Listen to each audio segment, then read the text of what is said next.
Парада на хвърчилата в Аспарухово вече е факт за поредна година.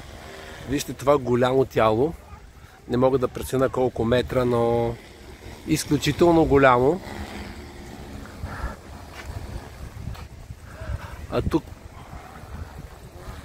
А тук имаме демонстрация на висш пилотаж на ветрила. Чувате и звуците, които издават. Там са господата, които ги ръководят от среща. Но това е много красиво изпълнение. Виждате и ветрилото с българския флаг. Това управление вече изисква наистина доста познание и работа с вятъра.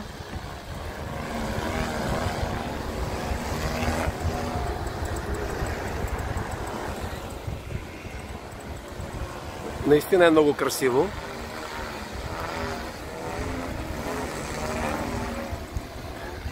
Наподобяват на демонстрациите с изтребители по време на празниците в България. Наистина много майсторско управление. А ето това голямо чудовище, което е над нас. Тук има много други, но не знам дали точно се виждат. Там има едно доста голямо.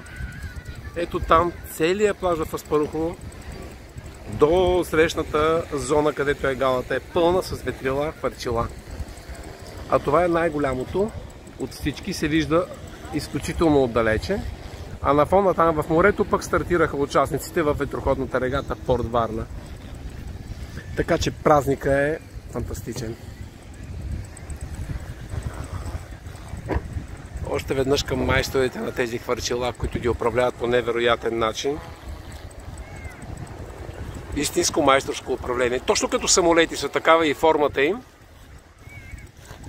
Едното се закачи за другото и виждам, че няма да може да се откачи се. Пикират, издигат се, използват много умело вятъра майсторите. Много интересно е там онова хвърчила в далечината. Целият плаж, десетки, може би стотици ветрила. Ето и тук точно едно над нас.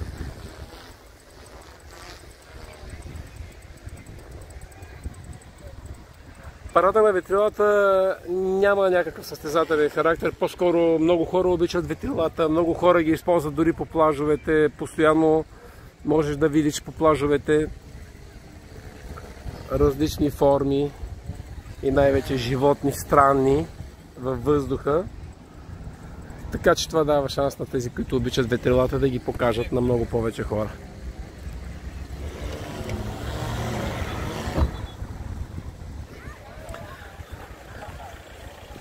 А тук е и центъра, така ако мога да кажа, щаба на хвърчилата, където продължават да се продават най-различни ветрила. И виждате, че много хора имат интерес. Вижте каква опашка се е събрала от хора, които продават хвърчила. Наистина е много красиво. Големи, малки, всякакви пъстри цветове. Това си е истинско изкуство, а там в далечината виждам един октопод, който все още не може да набере скорост и да се вдигне на високо. Може би го забелязвате. Много пъстър, шарен и голям, но все още е много ниско. Вятъра не успява да го вдигне на високо. Днес и утре продължава парада на хвърчилата. От сутрин от 10 до късния следобед на плажа в Аспарухово. Всеки може да се забавлява, да снима, да гледа, дори да си купи хвърчило. Ето тук от тези хора, които продават и да участва. Но тук виждате един страхотен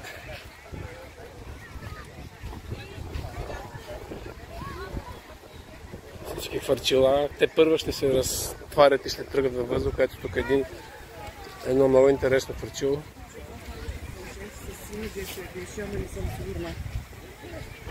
С един много интересен господин, вижте каква прическа има. Прибира хвърчилото.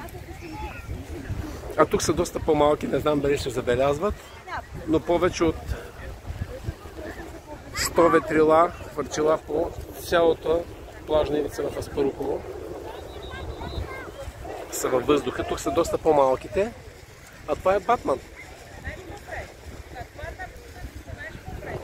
в тази посока са по-големите. Явно такъв е регламента, да не се сблъскат, да не се оплитат кордите на ветрилата. Не всички ветрила са във въздуха. Виждате тук, тази млада дама изгуби ветрилото си преди малко, като падна. По-голямата част от ветрилата дори не са дигнати във въздуха. Ето го тук и това ветрило, което е покрито с пясък, за да не го отвее вятъра. Там има господин, който виждам, че е приготвил нещо много голямо като ветрило. Ето тук други ветрила, които все още не са отворени, не са потеглили във въздуха. А тук един от господата, който държи тази стоножка, уточнихме какво е, ми каза, че доста трудно се удържа. Виждате какво е направил тук, да ви покажем укрепителната система. Погледнете какви силни въжета и захвати. Пълна торба с пясък, заровена в земята, която държи това цялото въже и което отива към стоножката. Изключителни мерки, лопати. Много голяма торба с пясък, за да задържи тази стоножка в въздуха. Наистина е доста трудно, защото обема и въздуха са големи, съпротивлението на вятъра прави трудно задържането. Виждам, че октопода вече набира скорост. Търси точно подходящия вятър да влезе отпред през него, за да издуе цялото тяло. А това е доста интересен елемент. Вижте колко интересно е това хвърчило.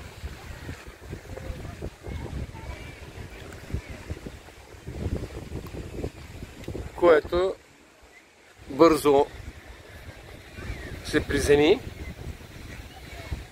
Има огромен интерес, особено децата, с фантастично настроение наблюдават всичко, което се случва.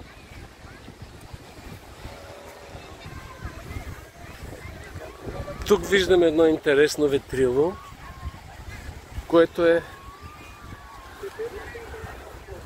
азиатска визия на собственика му. Между другото, в Китай, в Тайланд, това е изключително популярен спорт. Ето още една опорка за тези големите чудеса. Ето го това ветрило, за което ви говоря. Много тънко и много дълго.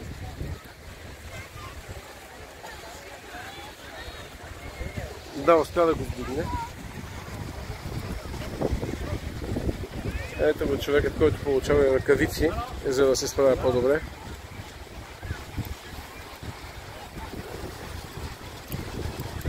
Много тънко и много дълго ветрило, само с някакви бели форми, с червени опашки. И виждам, че с това движение продължава да се мъчи да го вдигне вятъра, да го подхване хубаво. Корейци, китайци или не могат да преценят точно какви са съпруга или...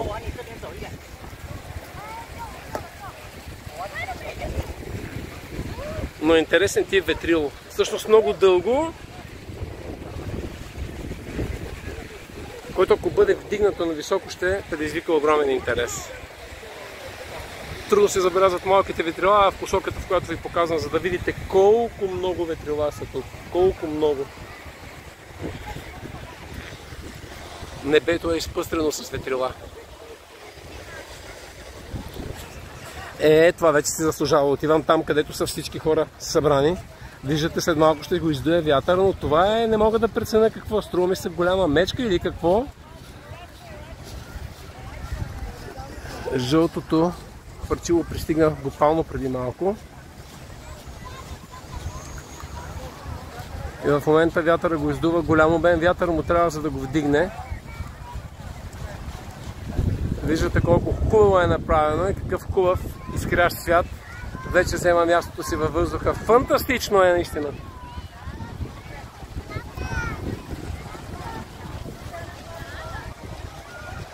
Повечето от хората с хвърчила са ги поставили на земята, покрили са ги с пясък и са направили контрата с голяма торба с пясък, която да ги държи и когато преценят, че вятър е подходящ, отиват и изваждат ги извън пясъка, за да могат да се вдигнат високо. Ами стига толкова. Внимание на този мечок, дано да не бъркам, за да се съсредоточим върху нещо друго, особено за малките. Това е невероятно интересно. Вижте тук.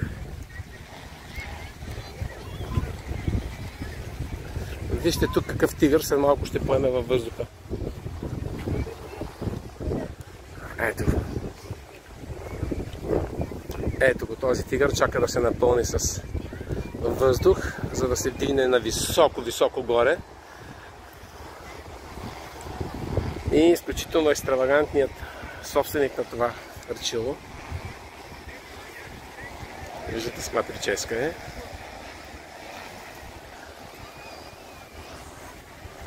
Много е важно да се усети вятъра, да дойде от подходящата посока, за да може да го вдигне. А мечока набира скорост. Така са разпределени нещата, че всички корди държат поне с 20-30 корди нивото на главата, за да стои хоризонтален във въздуха, т.е.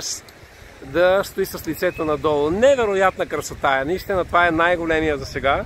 Беше стоножката, може би като дължина, да, червената, но вече този мечок ми се струва, че като по обем е номер 1. Страхотни любители има на това, представете си. Хора, които обикалят само по такива паради. Да видим този тигър кога ще се напълни и кога вятъра ще бъде подходящ за него, за да излезе във въздуха. Или може би това е решението в този етап, да стои на това ниво. А там в далечината се появиха два октопода, идентични като форми. Явно това е формата и формата на тези ветрила, но с различни цветове. Виждате ги. В дъното двата октопода, които все още не са набрали скорост и не са достатъчно високи. Почти няма човек без хвърчило. Всички си купуват хвърчила, особено ако имат деца, и веднага ги разтварят и започват да ги управляват. И трябва да ви кажа, че не е лесно.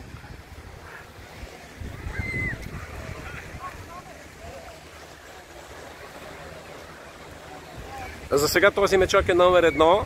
Това е най-голямото впечатление. Виждам, че всички фотографии се насочили обективите си към него. И тигърът, който все още не прилича точно на тигър, но ще стане. Убеден съм. И след малко и той ще се извиси във въздуха. Надявам се да ви го покажем в пълния му блясък.